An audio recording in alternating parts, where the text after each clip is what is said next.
नक्सलबाड़ी चिंगारी फूटे। हमारे जब से कॉन्शियसनेस बनी है तो हम देखते रहे कि हमारे पिताजी बड़ी के चिंगारी फूटे। हर बार जेल में जाना पड़ता था। कलकत्ता तो धंधकी उठे नया, दिल्ली दिल्ली तो शहर कापे, तरे तरे कमरेड कापे, तरे तार। बाकी का लोगों से हम अलग हैं क्योंकि हमारे परिवार में चारू मजूमदार जी रहे। तो थाईलैंड ये है नीति, वियतनाम रे। हमारे पिताजी को गिरफ्तारी हुई वो 1972 के 16 जुलाई का रहा। 16 जुलाई का।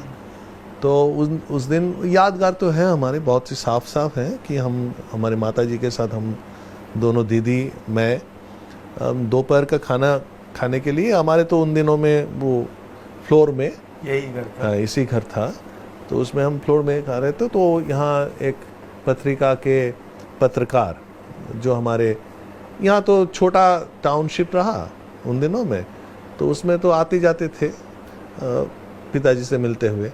तो आके बोले, आनंद बाजार का था, तो दीनेंद्र चक्रवर्ती ने बोले कि चारूदा को गिरफ्तारी हो गई। तो हमारे माताजी उसको महसूस नहीं किए क्योंकि उसके पहले भी बहुत बार ऐसे ही फेक न्यूज़ आया था कि चारू मजूमदार को गिरफ्तारी हो गई, पुलिस ये करते रहे। तो उसके बाद तो हम लोगों के पास जब हम कंफर्म्ड हुए तो हम दो बार कलकत्ता में जाके पुलिस से मिले और लाल बाजार के लॉकअप में जो हमारे पिताजी को रखा गया था वहाँ हम माताजी के साथ गए और मिले भी। माताजी ने पूछा था कि चारू मजूमदार जी से कि आप कैसे हैं, कैसे, क्योंकि वो तो हार्ट अटैक दो बार हो गया था और उसको पेथिडिन का ज़रूरत था, मैंने लाइफ सेविंग ड्रग। लेकिन गिरफ्तारी के बाद वो हर ड्रग को वो लोग विथड्रॉ किए थे, कोई भी मेडिसिन नहीं दिए। और बाकी का जो बताए थे वो भी हमारे मुझे पूरा ही याद है कि बताए थे कि ये लोग आते हैं और वो टाइम मैंने आवर्स टुगेदर इंटरोगेशन ये करते रहे, जो उन दिनों में बहुत ही मैंने नोटोरियस पुलिस ऑफिसर रहा, देवी राय, विभूति चक्रवर्ती ऐसे ही नाम थे, वो लोग आते थे। तो वो लास्ट में फिर हम लोग लौटने के एक दिन के बाद फिर सुबह 28 जो जुलाई रहा, सुबह सिलीगुड़ी पुलिस स्टेशन से एक जीप में ऑफिसर आए और बोले कि देहांत हो गई है।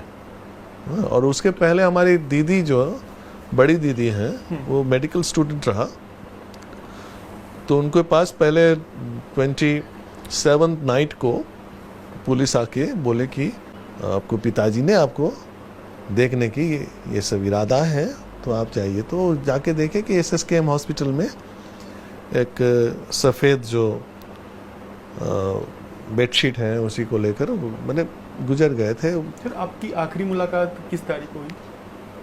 आखिरी मुलाकात 26 का है। कुछ कहा था सर उन्होंने आखिरी वो मुलाकात में आपसे? अलग से कुछ नहीं कहा था, उसी बात को, लेकिन क्योंकि हमारे साथ तो पूरा वो पुलिस का ऑफिसर लोग रहते थे, कभी भी अकेले छोड़ता नहीं। तो उसी में वो इसी बात हुआ था कि ऑक्सीजन सिलेंडर नहीं है वहाँ, हम देखें, क्योंकि हम इसको हम बहुत जब छोटे थे रात को अगर पेन आ जाता था एंजाइना का, तो हमको बाहर जाके विंटर्स में भी हमारे पड़ोसी डॉक्टर थे, उनको बुला के लाना पड़ता था, तो पेथिडिन इंजेक्शन भी देना पड़ता था। ऑक्सीजन हर तरह, हमारे उन दिनों में पैसा नहीं रहा लेकिन ऑक्सीजन सिलेंडर रहता था। तो हम देखें कि पुलिस लॉकअप में वो भी नहीं है। हमारा अपना जो सोच था, शायद वही सोच सबका ही था कि अगर चारू मजूमदार जी को गिरफ्तार हुई हैं तो हमारा आशा भी बहुत नहीं था कि उनको छोड़ देंगे, कि बहुत ऐसा हो सकता था कि लाइफ इम्प्रिजनमेंट, इतना पैसा मैंने आरोप रहा उनके पास, इतना केसेस था, तो ऐसे ही जिंदा छोड़ देंगे, कोई बेल आउट कर लेंगे, ऐसे हुआ नहीं। और सबसे बड़ी बात है कि कोर्ट में भी नहीं लाया गया। ये 12 दिन का जो अब कस्टडी था, ये पुलिस कस्टडी रहा। हाँ, तो पुलिस कस्टडी में तो जेल का मैंने कोर्ट में लेके उसका कुछ जेल कस्टडी में देना, ये बात तो आया ही नहीं। उसके बाद पहले ही ख़त्म कर दिए गए हैं। तो एक तो इनडायरेक्ट रूप में चारू मजुमदार की मौत ये तो विड्रॉयल ऑफ मेडिसिन के असर होगा। ऑक्सीजन नहीं होने से अभी उसी मरीज वो तो बचना बहुत ही मुश्किल। तो सर फिर उन्होंने आप लोग को डेड बॉडी दी थी? नहीं, डेड बॉडी नहीं दिया। हमारे माता जी ने उसको क्लेम किए थे कि हम उनको डेड बॉडी सिलीगुड़ी में लाएंगे, लेकिन वो इनकार कर दिए। और पूरा ही पुलिस की घेराबंदी में जब वो मॉर्ग से बॉडी लेके कलकत्ता में ही केवरा तला जो शमशान घाट है उसी में लेके पूरा मैंने ये भी किया था कि वहाँ जो पहले गए थे जो डेड बॉडी बाइंडिंग के लिए सबको हटा दिए। और मेरा याद है कि वो हाफ वॉल रहा उसी में उन दिनों में, अभी नहीं है, वो तो बदली हुई है। वो हाफ वॉल के ऊपर पूरा सीआरपीएफ को राइफल देके सजा दिए और वहाँ जो बाकी का लोग था सब मैंने धड़ाधड़ हटा दिए वहाँ से करके। ऐसे कुछ मैंने जैसे कि आपको कुम्बिंग ऑपरेशन में जैसे होता है ना, कॉर्डन ऑफ करके वो अपना जो कपड़ा था उसी से बांधा हुआ था। और जोरदार से हमारे परिवार में तो कोई पूजा के कोई बात ही नहीं था, कभी भी नहीं रहा। तो इसीलिए जोरदार से हमें देकर उसमें मुखाग्नि जो करते हैं ना वो बात, ये हिंदू रिचुअल्स जो हैं वो एकदम ही फोर्सिबली किए थे पुलिस ने। हाँ। सर आप अपनी माँ के बारे में बताएंगे, लीला सेनगुप्ता? हाँ, लीला सेनगुप्ता के बारे में तो बहुत कुछ है, लोग का जानकारी भी बहुत कम है। हमारे माता लीला सेनगुप्ता भी अपने आप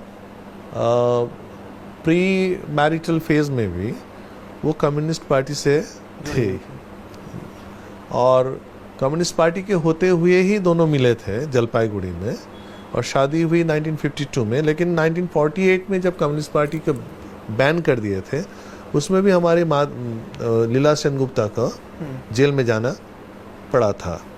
तो जेल में तो अलग वो एक फेज रहा, उसके बाद ही मुलाकात दोनों में हुई और बाद में तो बना एक लव मैरिज भी रहा, लेकिन पार्टी के अंदर ही, और उसी पार्टी में अंदर ही शादी भी हुई। और 1952 में जलपाईगुड़ी छोड़ के दोनों चले आए।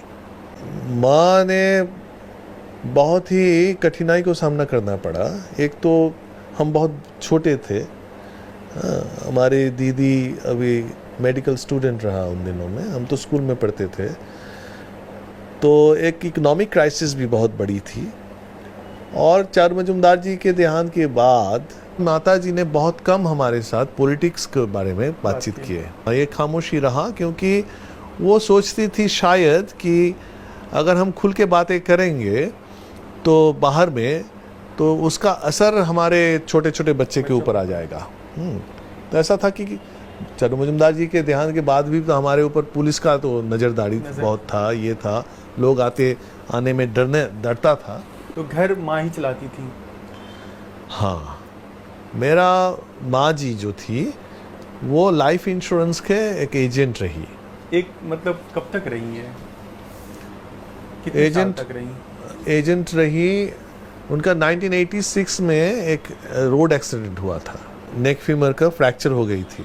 उसके बाद 1986 के वो एकदम बेड रिडन हो गए। उसके पहले भी 1986 तक तो वो एक ही सोर्स ऑफ इनकम हमारे परिवार का था। पिताजी की डेथ के बाद भी? बहुत बाद।